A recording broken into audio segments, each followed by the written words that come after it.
शं वरुणः शन्नो भवत्वर्यमा शन्न इन्द्रो बृहस्पतिः शन्नो विष्णुरुक्रमः ॐ शान्ति शान्ति शान्तिः।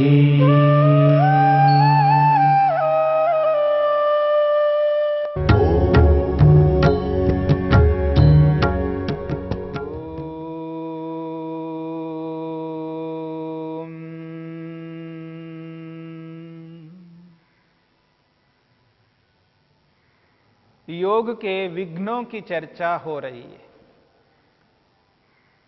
योग साधना करते समय व्यक्ति के सामने किस किस प्रकार की बाधाएं सामने आती हैं, कौन से ऐसे विघ्न हैं जिनके कारण से व्यक्ति योग में आगे प्रगति नहीं कर पाता है। योग के बाधक तत्वों की चर्चा करते हुए महर्षि पतंजलि ने समाधि पाद के 30वें सूत्र में 9 प्रकार के विघ्नों की चर्चा की है। व्याधि, स्त्यान, संशय, तीसरा है व्याधि, स्त्यान, संशय। हमने संशय तक विचार किया है। अगला विघ्न है प्रमाद। व्याधि, स्त्यान, संशय, प्रमाद, आलस्य, अविरति, भ्रांति दर्शन, अलब्ध भूमिकत्व और अनवस्थितत्व। इन 9 प्रकार के विघ्नों में चौथा विघ्न है प्रमाद। हमने व्याधि को लेकर के, स्त्यान अकर्मण्यता को लेकर के और संशय को लेकर के विचार किया है। अब क्रम प्राप्त चौथा विघ्न है प्रमाद। हम सब इस बात को जानते हैं, प्रमाद बहुत व्यक्ति जानते हैं प्रमाद के बारे में कि प्रमाद कर रहा है व्यक्ति। देखिए वह व्यक्ति प्रमाद कर रहा है। प्रमाद किसे कहते हैं? महर्षि वेदव्यास ने प्रमाद के बारे में कहा है, क्योंकि योग को ध्यान में रख करके उन्होंने प्रमाद की बात कही है, तो योग के अनुरूप उसकी परिभाषा महर्षि वेदव्यास ने की है। प्रमाद समाधि साधना नाम अभावनम। वो कहते हैं समाधि साधना नाम अभावनम। समाधि को प्राप्त करने वाले जितने भी साधन हैं उन साधनों का अभाव होना, यानी उन साधनों का न करना। अभावनम का मतलब है उन साधनों को न अपनाना, उन साधनों को त्याग करना, उन साधनों से दूर रहना, यह है प्रमाद। जिस लक्ष्य को लेकर के योग साधक चल रहा है उसका लक्ष्य है आत्मदर्शन, प्रभु दर्शन। आत्मदर्शन और प्रभु दर्शन करने के लिए योग को अपनाया है और उस रास्ते पर चल रहा है। ऐसी स्थिति में वह व्यक्ति प्रमाद नहीं कर सकता, और प्रमाद भयंकर शत्रु है, अपने लक्ष्य को कभी पूरा होने नहीं देता। और प्रमाद को भाषा के अंदर हम लापरवाही कहते हैं। व्यक्ति बहुत लापरवाह हो गया है। ये जो लापरवाही है ये व्यक्ति के लिए हानिकारक है। परवाह नहीं कर रहा, यानी कर्तव्य पर दृष्टि नहीं है उसकी।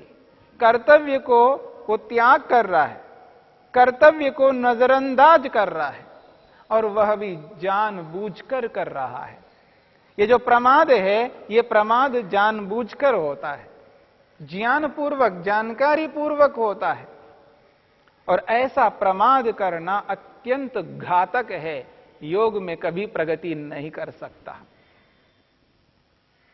और यह जो प्रमाद है ये प्रमाद इसलिए व्यक्ति करता है क्योंकि व्यक्ति के अंदर नाना प्रकार की योग्यताएं हैं।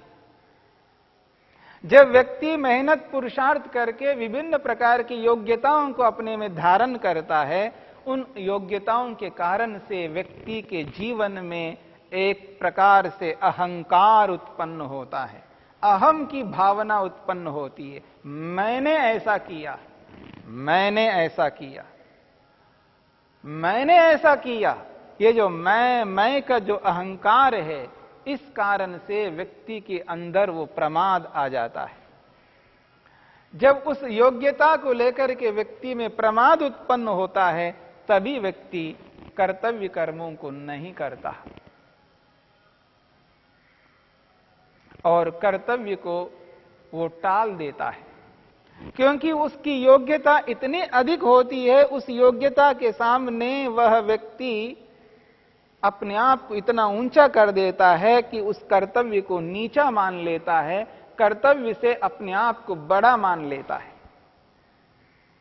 और जब कभी कोई व्यक्ति उसको संकेत करें, वह व्यक्ति योग्य है, उसके अंदर योग्यता है, अपनी योग्यता से व्यक्ति गलत समाधान करके सामने वाले व्यक्ति को चुप कर देता है। कोई ना कोई एक बहाना बना करके उस व्यक्ति को चुप कर देता है, क्योंकि उसकी योग्यता जो है सामने वाले व्यक्ति को बोलने नहीं देती है।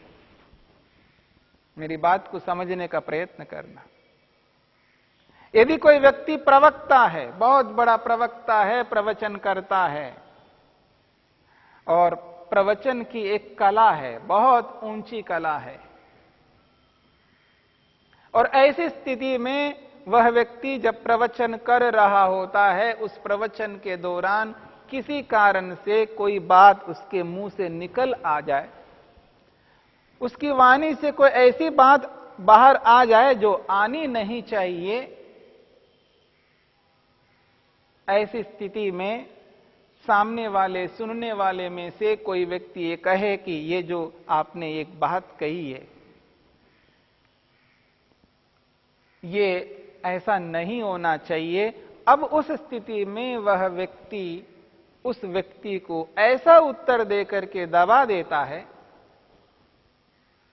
सामने वाला व्यक्ति बोल नहीं पाता, क्योंकि वो वक्ता नहीं है, प्रवक्ता नहीं है। जैसी योग्यता इस व्यक्ति की है, जैसी कला इस व्यक्ति के अंदर है, वैसी कला उस सामने वाले व्यक्ति में नहीं है, तो वह व्यक्ति दब जाता है और यह व्यक्ति दुरुपयोग करता है।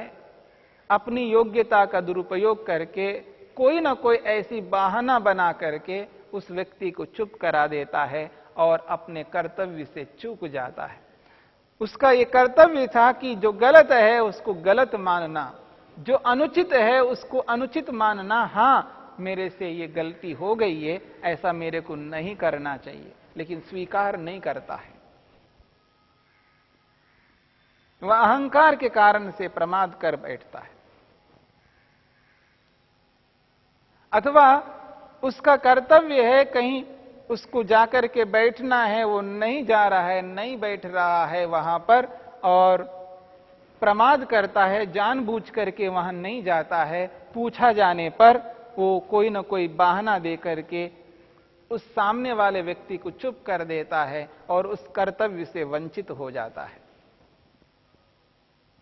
जब व्यक्ति के जीवन में अलग अलग प्रकार की योग्यताएं आ जाती है, उन योग्यताओं के कारण से उस व्यक्ति के अंदर ऐसा अहंकार आ जाता है, उस अहंकार से, उस अहम के कारण से व्यक्ति अपने कर्तव्य कर्मों को करने में चूक जाता है, कर्तव्यों को करता नहीं है और वहां लापरवाही बरतता है और किसी के कहने पर भी उसका समाधान अपने ढंग से अनुचित करके उसको दबा देता है और कर्तव्यों से बच जाता है। और ऐसा कर करके वह व्यक्ति इतना अधिक प्रमादी बन जाता है, इतना अधिक वो अहंकारी बन जाता है, जिसके कारण से उसका जो मुख्य लक्ष्य है उस लक्ष्य से वंचित हो जाता है। इसलिए प्रमाद अत्यंत हानिकारक है और योग ने कहा है यदि योगाभ्यास करना है तो जीवन में प्रमाद नहीं होना चाहिए, ये लापरवाही नहीं बरतना चाहिए। अपने कर्तव्य कर्मों को निष्ठापूर्वक, श्रद्धापूर्वक भक्ति पूर्वक उनको करते जाइए। और ये जो प्रमाद है, ये इसलिए प्रमाद उसके अंदर उत्पन्न हो रहा है क्योंकि वो जो योग्यताएं हैं, उन योग्यताओं को वो ये मानता है कि ये मैंने किया है, मैं नहीं कर सकता, मैं नहीं कर सकता, मेरे में इतना सामर्थ्य नहीं है। बिना सहयोग के, बिना अन्य साधनों को अपनाए, अपने आप केवल आत्मतत्व केवल होकर के मैं किसी भी कार्य को नहीं कर सकता। और जो कुछ भी आज मैंने किया है, ये अन्यों का सहयोग है इसमें, और ईश्वर का महान सहयोग है। ईश्वर ने जिस बुद्धि को दी, जिन साधनों को दिया है, जैसा परिवेश दिया है, उन साधनों के माध्यम से, उस परिवेश के कारण से, उस बुद्धि के कारण से, ईश्वर प्रदत्त समस्त साधनों को अपना करके, उसकी बुद्धि को अपना करके मैंने ये कर्म किया है, ये मैंने किया है, मैं केवल कर्ता मात्र है, परंतु इन सब के सहयोग के बिना मैं कुछ भी नहीं कर सकता। इसलिए सर्वाधिक कारण ईश्वर है, तो इस कर्म को मैं ईश्वर के प्रति समर्पित करता हूं, इस योग्यता को मैं ईश्वर के प्रति समर्पित करता हूं। जब व्यक्ति इस प्राप्त योग्यता को ईश्वर के प्रति समर्पित करता है तो उसके अंदर अहंकार नहीं होता है। एक बहुत बड़ा ज्ञानी, उसके पास उस विषय से संबंधित विपुल मात्रा में ज्ञान विज्ञान है, जानकारी है। ये जो जानकारी उसके पास है, वो ये मानता है समुद्र के पास खड़े होकर के, समुद्र में एक उंगली डाल करके उंगली को ऊपर उठा दे और उंगली से जैसे एक बूंद नीचे गिरता है, तो समुद्र के सामने वो बूंद कितना मान्य रखता है। वह ज्ञानी ये बात स्वीकार करता है कि मैं समुद्र के सामने एक बूंद के बराबर हूं। ये जो कुछ भी है समुद्र है, समुद्र है सब कुछ, मैं इस समुद्र में से एक बूंद मात्र हूं। वो निरभिमानी होता है। ठीक इसी प्रकार से योग साधक को, योग अभ्यास करने वाले व्यक्ति को इसी रूप में रहना होगा। और जो योग्यताएं हैं, उन योग्यताओं को जिस प्रकार से हमने प्राप्त किया है, जिनके सहयोग से प्राप्त किया है, उनके प्रति कृतज्ञ रहना होगा। इसलिए योग ने एक बहुत बड़ा नियम प्रस्तुत किया है, ईश्वर प्रणिधान। ईश्वर प्रणिधान करने वाला व्यक्ति कभी भी प्रमाद नहीं करेगा, क्योंकि उसके अंदर उस प्रकार का कोई अभिमान ही नहीं है। वो निरभिमानी होता है। इसलिए वो निरभिमानी होकर के कभी भी प्रमाद नहीं कर सकता। प्रमाद तो अभिमानी व्यक्ति करता है, प्रमाद तो अभिमान करने वाला व्यक्ति करता है। जो निरभिमानी व्यक्ति होता है वो प्रमाद नहीं करता है। वह व्यक्ति कर्तव्य कर्मों को उचित रूप में न्याय युक्त, सत्यता से युक्त होकर के जब जैसा करना चाहिए वैसा ही करेगा। वो जानबूझ करके कोई ऐसा कर्म नहीं करेगा, कोई ऐसी चेष्टा नहीं करेगा जिससे कर्तव्यों से वंचित हो सके।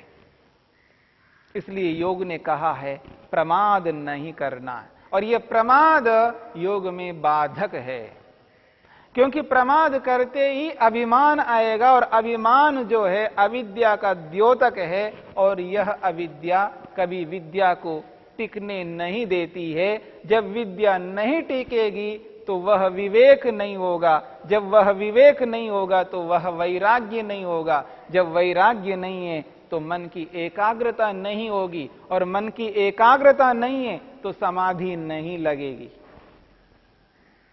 एक श्रृंखला है। इसलिए प्रमाद महान शत्रु है, भयंकर शत्रु है, योग के लिए अत्यंत हानिकारक है। जो व्यक्ति योग करना चाहता है, योगाभ्यास करना चाहता है, उसके जीवन में ये प्रमाद ना हो। प्रमाद को एक बहुत बड़ा विघ्न स्वीकार किया है, बाधक माना है। इसलिए इस प्रमाद से बचना है। और जो कोई भी योग्यता आज अपने पास है, उस योग्यता को अपना ना मान करके ईश्वर प्रदत्त साधनों के माध्यम से मैंने प्राप्त किया है, यह मान करके उस योग्यता को ईश्वर के प्रति समर्पित करना है, ईश्वर प्रणिधान करना है। जो भी कर्म किया है उस कर्म को ईश्वर के प्रति समर्पित करना है। जब हम प्रत्येक कर्म को ईश्वर के प्रति समर्पित करते जाएंगे, वे सारे के सारे कर्म ईश्वर को प्राप्त कराने वाले बन जाएंगे। उन समस्त कर्मों का फल केवल ईश्वर प्राप्ति होगी, समाधि की प्राप्ति होगी, लक्ष्य की पूर्ति होगी उस समर्पण से। इसलिए समर्पण को त्यागना नहीं है, सतत व्यक्ति को ईश्वर प्रणिधान बनाए रखना है। यदि उसे योगाभ्यास करना है, यदि वो ईश्वर को पाना चाहता है, समाधि लगाना चाहता है, तो वह व्यक्ति ईश्वर प्रणिधान को अपनाए, तभी जाकर के व्यक्ति प्रमाद से बच सकता है। ये जो प्रमाद है, ये प्रमाद व्यक्ति को आगे बढ़ने नहीं देता है। इसलिए सतत सावधान करता है योग कि प्रमाद से बचे रहना, जानबूझ करके कर्तव्य कर्मों को त्याग नहीं करना। हां, कोई समस्या उत्पन्न हुई, कोई बाधा आ गई, कोई ऐसी इमरजेंसी आ गई है जहां पर आप वहां वह नहीं कर पा रहे हैं, तो उस स्थिति में वह प्रमाद नहीं माना जाएगा, क्योंकि आपने जानबूझ करके नहीं किया, किसी कारणवश आपने उस कर्तव्य को नहीं किया है। उस कर्तव्य को बाद में कभी कर लेंगे, उसकी भरपाई कभी ना कभी कर लेंगे, लेकिन उस इमरजेंसी में, उस आपत्ति काल में आपने उस कर्तव्य को नहीं किया है, वहां जानबूझ करके नहीं किया, ऐसा नहीं माना जाएगा। लेकिन जहां कहीं इमरजेंसी नहीं है, आपत्ति नहीं है, और आपने समय रहते हुए भी समय का सदुपयोग नहीं किया है और आप लापरवाही से युक्त हो गए हैं, आप प्रमाद करने लगे हैं, ऐसी स्थिति में यह प्रमाद अत्यंत घातक बनेगा। इसलिए इस बात को समझ करके चलना होगा कि किसी भी स्थिति में योगाभ्यासी को प्रमाद नहीं करना है। हमेशा योगाभ्यासी को सावधान रहना है, अलर्ट रहना है, संवेदनशील रहना है, जागरूक होकर के अपने कर्तव्यों को पूरा करते जाना है। तब जाकर के वो जो समाधि है, उस समाधि तक पहुंच पाएंगे और ईश्वर का दर्शन कर पाएंगे। ईश्वर साक्षात्कार करने के लिए प्रमाद को जीवन में कभी स्थान नहीं देना है, प्रमाद से बचे रहना है। न जाने कब कब व्यक्ति प्रमाद करने लगता है, किन किन परिस्थितियों में प्रमाद करने लगता है, उन सारी स्थितियों को सामने रख करके प्रमाद से बचे रहना है। और प्रमाद से बच करके व्यक्ति आगे बढ़े तो निश्चित रूप से अपने गंतव्य स्थान को प्राप्त कर लेगा, अपने स्थान पर पहुंच करके अपने लक्ष्य को पूरा कर पाएगा। लक्ष्य की पूर्ति के लिए प्रमाद से सतत बचे रहना है, सदा अलग रहना है, प्रमाद को जीवन में कभी आने नहीं देना है। इस संकल्प के साथ यदि हम चलते हैं तो निश्चित बात है हम योग को पा सकेंगे, योग को पूर्ण कर पाएंगे, समाधिस्थ हो पाएंगे।